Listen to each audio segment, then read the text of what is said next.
She was once America's richest heiress, private, eccentric, and a little scandalous, with a fabulous eye for design. And Rough Point, her Newport, Rhode Island home, is a maximalist time capsule, lived in, layered, and unmistakably Doris Duke. Today, we're stepping inside Doris Duke's world in Newport. We'll start with a quick background on Doris Duke, the story of Rough Point, and tour every room of this Gilded Age Newport summer cottage, taking in her curated collections and discovering what defines her impeccable style. Join me as we explore a true time capsule filled with treasures and personal collectibles gathered over a lifetime. Nearly everything you'll see and hear is hers and still in place, leaving you with a more intimate understanding of the woman who lived behind these gates. This tour is unlike any other Newport mansion tour that you've probably been on. Rather than focusing on the Gilded Age, we look here at Doris's time when she actually resided here, making everything feel that much more personal, real, and lived in. Hi, I'm Allie, and welcome back to Fab Little Dish. Here we explore historic homes across the country, uncovering the beauty and intention behind their original designs. My goal is to spotlight these incredible homes so we can learn from their stories, find inspiration in their craftsmanship, and preserve their legacy. If you love historic home tours and the design stories that we bring to this channel, please make sure to hit that thumbs up button and also hit subscribe so you don't miss out on a single house that I have planned to share with you all. Let's head to Doris Duke's Rough Point in Newport, Rhode Island. Doris Duke, often called the richest girl in the world, inherited Rough Point at just the age of 12 after the death of her father, James B. Duke, the industrialist behind American tobacco, including Lucky Strike, and major power utilities. From that moment, her mother, Nanaline Duke, steered the ship, overseeing the family's properties, remodeling Rough Point in the 1920s, and setting a very polished, very European standard of taste that Doris grew up with and was surrounded by her entire life. Doris split her time between New York, New Jersey, and Newport. She stayed at Newport around 6 months out of each year, and because of all of her travels, she learned how to have an eye for beautiful things. Everything from portraits, tapestries, porcelain, textiles, and furniture placement. Everything was chosen with intent. Much of what you'll see at Rough Point is that blend. Her parents' collection as the backbone, with Doris's tastes layered and sprinkled in throughout. Doris Duke married twice and suffered the loss of her only child shortly after birth.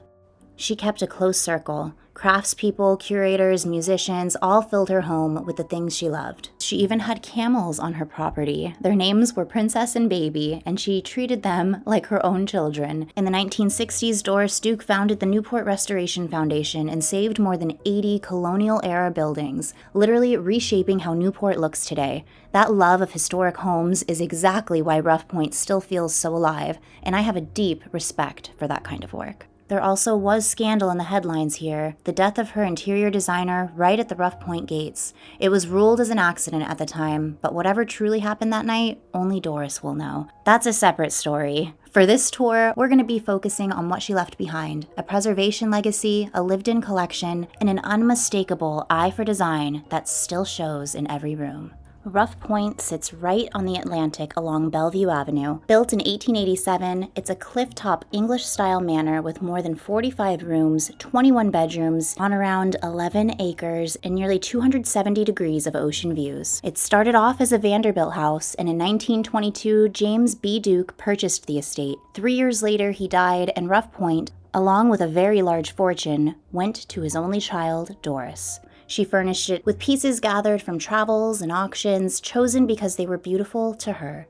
Her design and vision reached far. After a year-long honeymoon across North Africa, the Middle East, and South Asia, she commissioned Shangri-La in Honolulu. Today, it's a museum of gorgeous Islamic art, offering us another view of her unique eye for design and the intention behind her collections. The collection at Rough Point features stately English portraiture, rich Flemish and French tapestries, ornate European furniture, and vibrant Chinese export porcelain, carefully collected over a lifetime. The Great Hall serves as an introduction to Rough Point, the collections held within, and to the Duke family. It sets the tone immediately: scale, culture, and a life layered with beautiful things. Doris kept layering onto what her parents originally collected, and you feel that mix here. The entire space is meant to inspire awe. Just look up. That plaster ceiling was added when the Dukes remodeled the place, and the walls were literally planned around these Flemish tapestries. which were made in the early 1500s. They depict scenes of European Renaissance courtly life. During the Gilded Age, people with new wealth and not born into money would typically purchase items like these for their homes, and they would put them right front and center as soon as you walked in to show off their cultured, sophisticated, and worldly view. Each piece has a story attached to it, like this curiosity cabinet, literally made to display objects. It was created to pique your curiosity and make you want to actually open the drawers. What would you put in a curiosity cabinet like this? I think I might put my Lenox Spice Village collection. What about you? This truly is a showroom of collections, a space to show off Doris's art collection as well as her parents'. Here, art isn't just decor, it's used to create a legacy, a statement of who lived here, what they valued, and how Doris wanted her family remembered.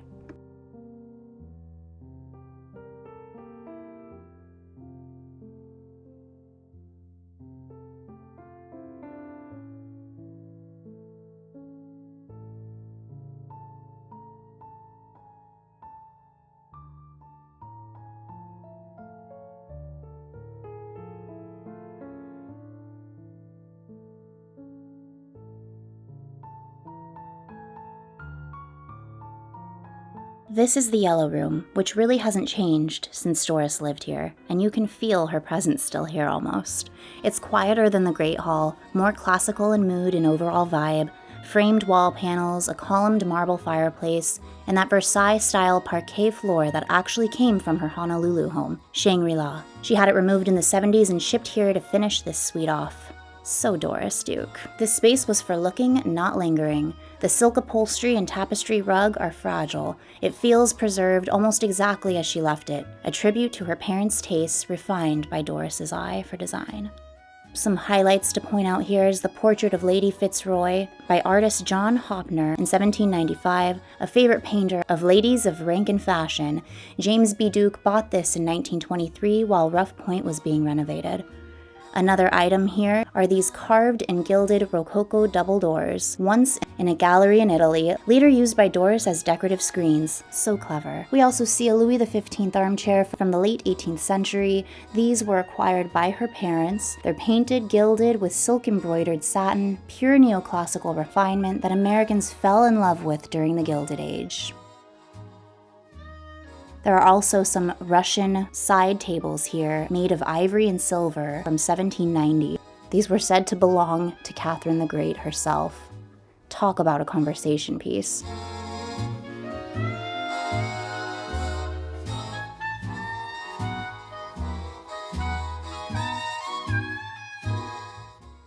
Altogether, the Yellow Room is inspired by classical design, especially in the molding along the edge of the ceiling, the framed rectangular wall patterns, and the columned marble fireplace. The Duke family displayed period-appropriate art in keeping with the Georgian style interior decor of the room. It all almost looks like the Duke family never left.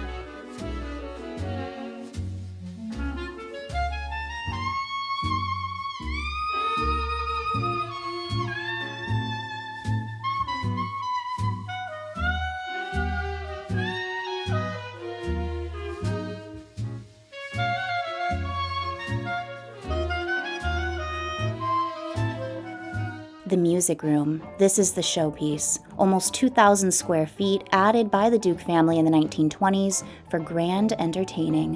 In 1930, Doris made her Newport debut right here, and later she turned the ballroom into a space that felt like her, filled with music, art, and late-night gatherings. Doris was a very private person, so we don't even know everybody who came here to visit Miss Duke. Look at the wall paneling. It's covered in 18th century hand-painted Chinese wallpaper that Doris bought in the late 50s and had cut to fit these panels. They were selected to complement her parents' Chinese export porcelain collection. The palette just flows so elegantly from room to room. Furniture-wise, we're looking at a French collection from 1780, with tapestry seats depicting the fables of La Fontaine. Doris practiced piano daily in here, and she loved music, especially jazz, so this room was used a lot by Doris Duke. This space was meant for enjoying music and enjoying life. By the fireplace was a more personal area where late-night gatherings with musicians and artists would always end up.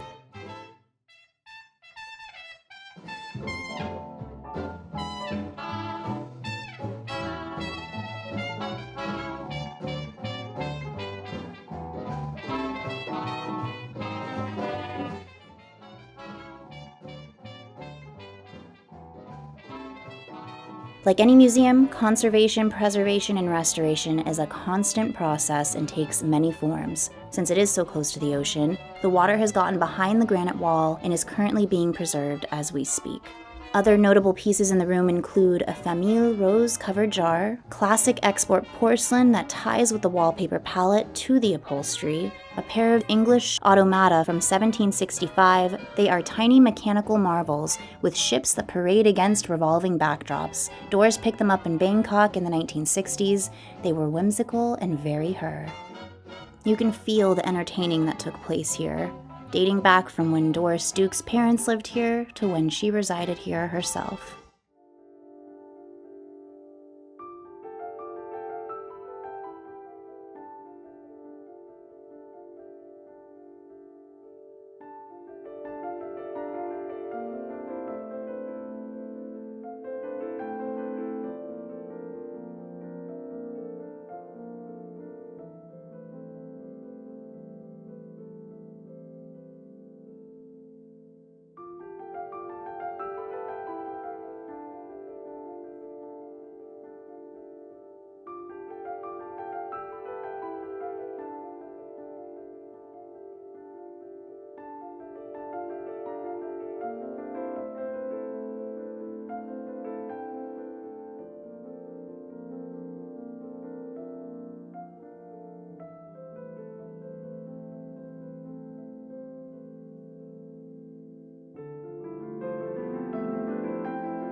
And we're in the Solarium. This is the room everyone remembers. The Solarium sits right on the edge of the Atlantic, all light and all glass, with those sweeping Newport cliff views just pouring in. You can just picture Doris here in the mornings with her coffee and a magazine, plants soaking up the light, ocean beyond the glass. It's a pause between grand entertaining rooms and something that's a little more personal and tied to nature.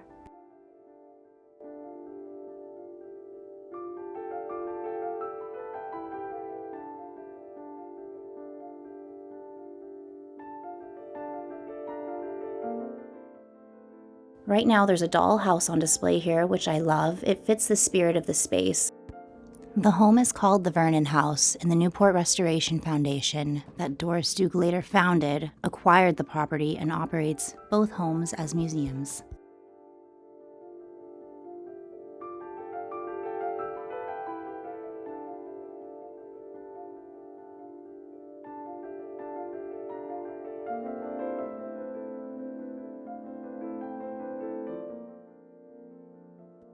And here we are in the morning room. Doris continued to update and refine this room into the 1980s.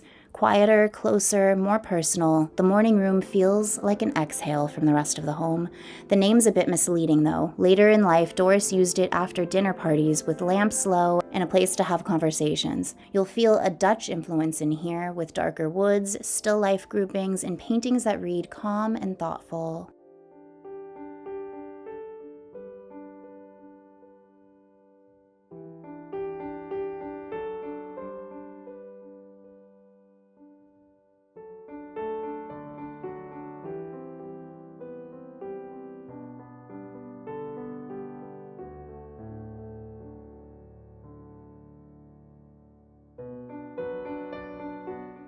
The dining room is equally as grand as every other space on this first level.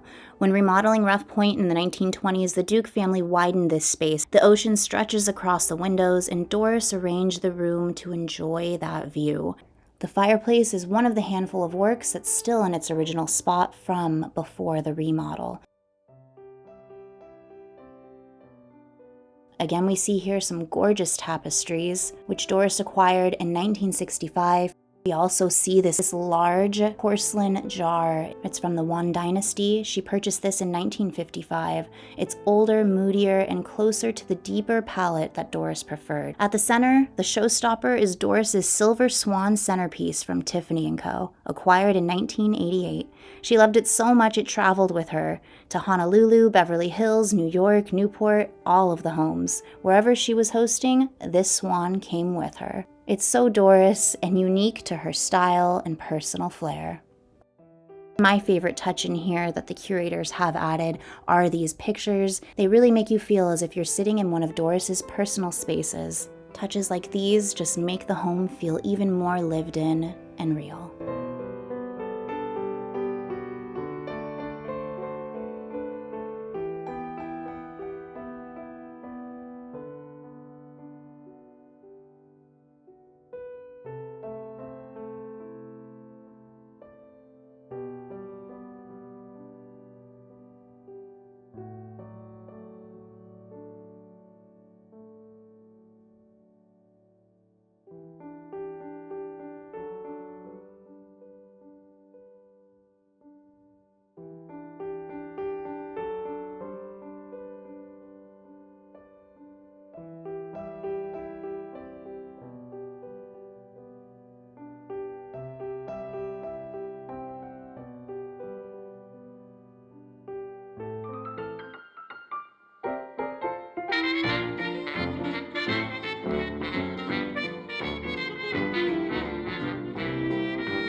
Tucked between the kitchen and the dining room is the Butler's Pantry. This Newport home's Butler Pantry was unique compared to other Newport mansions because it's on the exact same level as entertaining occurred. Food came up hot through the small pass-through on the right, keeping kitchen noise and smells out of the formal rooms.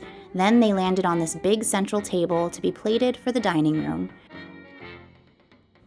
The china in here is so gorgeous. I love how it's on display. Another favorite call out in here is the little display representing Doris's love for fixing broken china. If there was anything of hers or her parents that broke, she actually enjoyed fixing them. It was a hobby to her and a way of saving decor and preserving it.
now we're in Doris Duke's bedroom, the most Doris room in the house.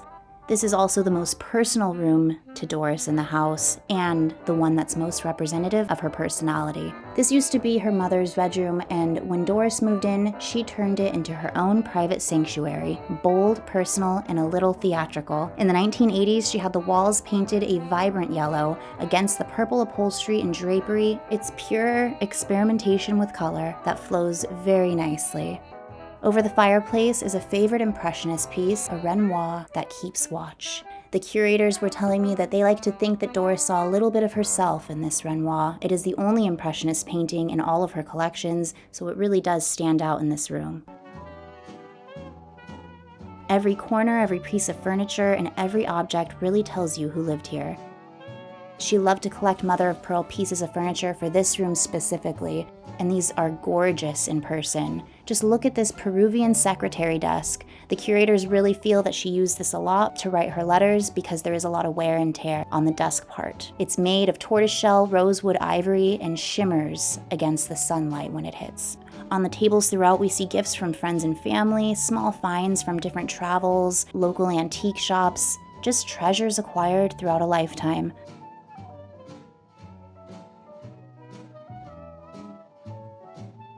Look at the tiny trophies right here. These were given to her when she was a child for sand modeling and a tennis singles match. Just sweet little nods to her personal history.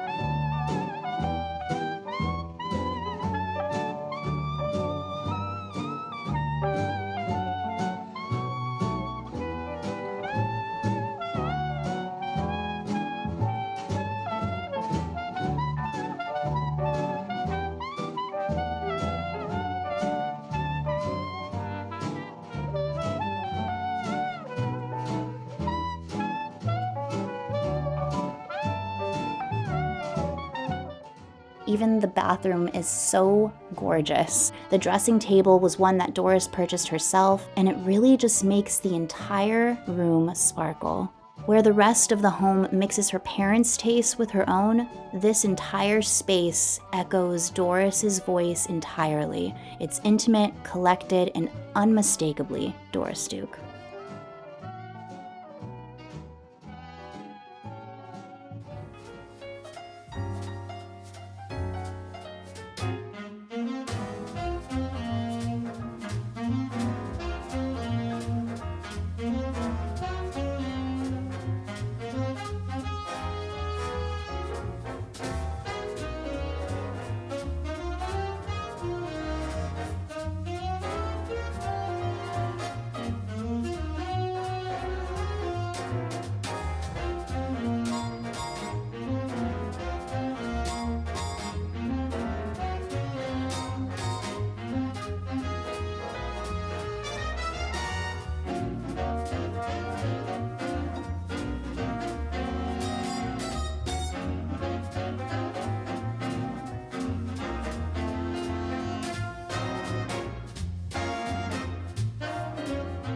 Upstairs, from all of the grand showpieces, the Pine Room feels like the family den. It's cozy, quiet, warm, and personal. This is where Doris actually lived. She would put her feet up, her music on, listen to music herself. That reel-to-reel in the corner is from the late 60s, and it captured Doris at the piano singing with her friends.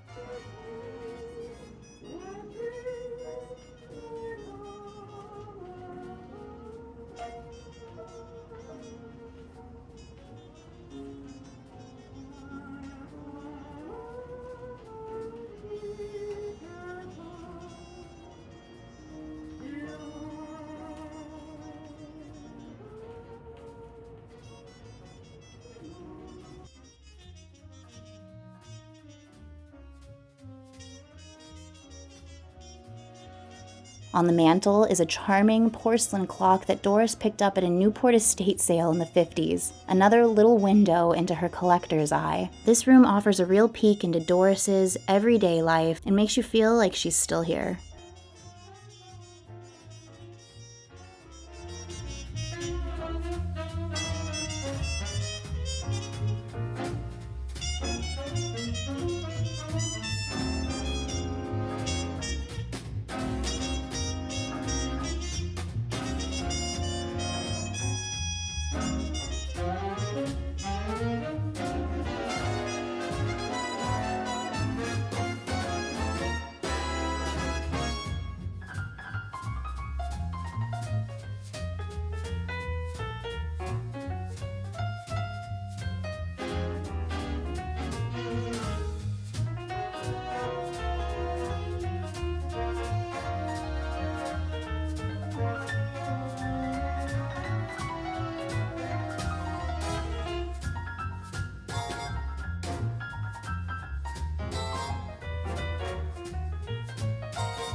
This is a Doris Duke fashion gallery, an exhibit that is currently on display at the museum. Doris understood the power of fashion and how it could shape one's public image.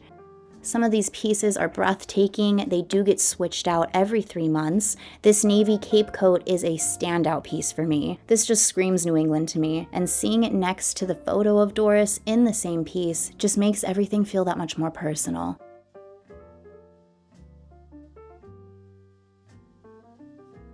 You almost start to see her wardrobe in a similar way as you saw her decor. Very purposeful, bold, beautiful, and collected over a lifetime.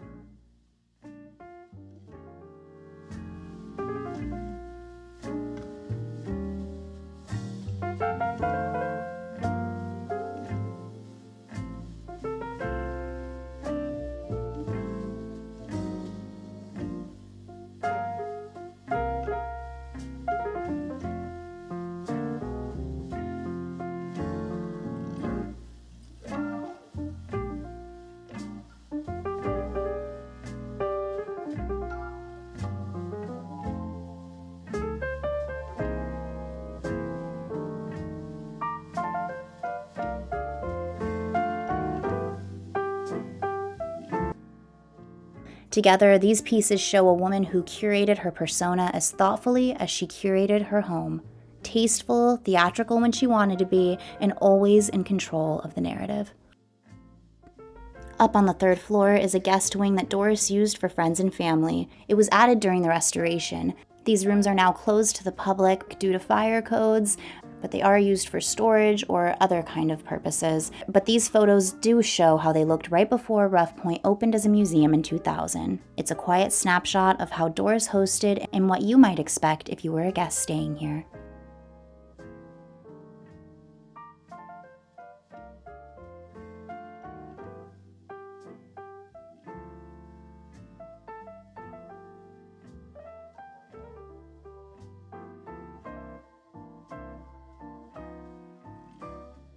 The Stair Hall at Rough Point is the most English section of the home. On the landings and on the walls, you'll see portraits from Anthony Van Dyck and Joshua Reynolds, depicting English royalty and nobility.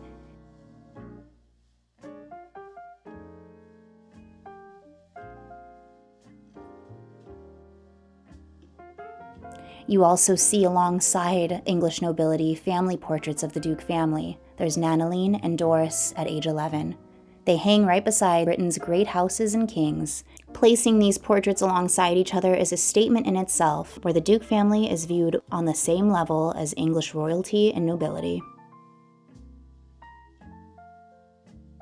4 monumental tapestries are also seen here, telling the campaigns of a Roman general. They're among Doris's earliest purchases for Rough Point, and they ground the space with tradition,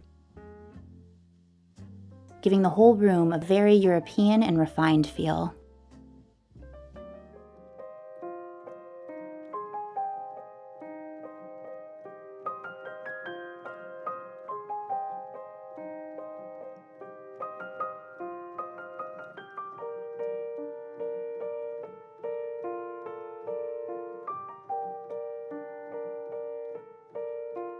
In October 1993, Doris Duke passed away in her home in Beverly Hills. What followed made headlines. Questions around her will and the influence of her butler set off years of legal challenges. It's safe to say that she was taken advantage of towards the end of her life, which makes me so angry. But thankfully, fate intervened and her butler was removed as executor because it was obvious that he was mismanaging the estate. In the end, Rough Point and its collections were preserved, and the Newport Restoration Foundation, founded by Doris in 1968, continues the work she started, protecting Newport's 18th and 19th century architecture and preserving the city's architectural heritage.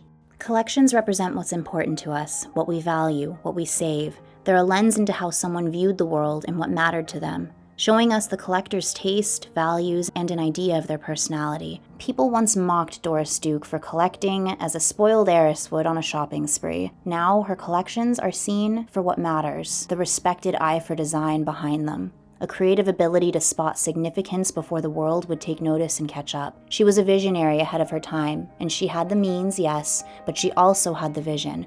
Doris treated Rough Point as a home while she lived here, arranging every room with intention, rearranging it to however she saw fit, and then, in her will, she gave it back to the public. Turning Rough Point into a museum was her way of sharing the beauty, fueling preservation, and carrying out her philanthropy. Rough Point is the crown jewel of the Newport Foundation, where Doris Duke's love and appreciation for fine art and curated collections lives on. In the end, her greatest work was her art of collecting itself, where her objects and eye for design were ways for her to preserve her legacy, a woman who wanted to share a life once lived, one that was carefully curated, layered, cultured, beautiful, and unmistakably Doris Duke. I view Doris's collecting as a gift, one for all of us decorators, designers, and lovers of historic architecture, giving us fuel for our own creative thinking, shaping our tastes, and paving the path for future trends.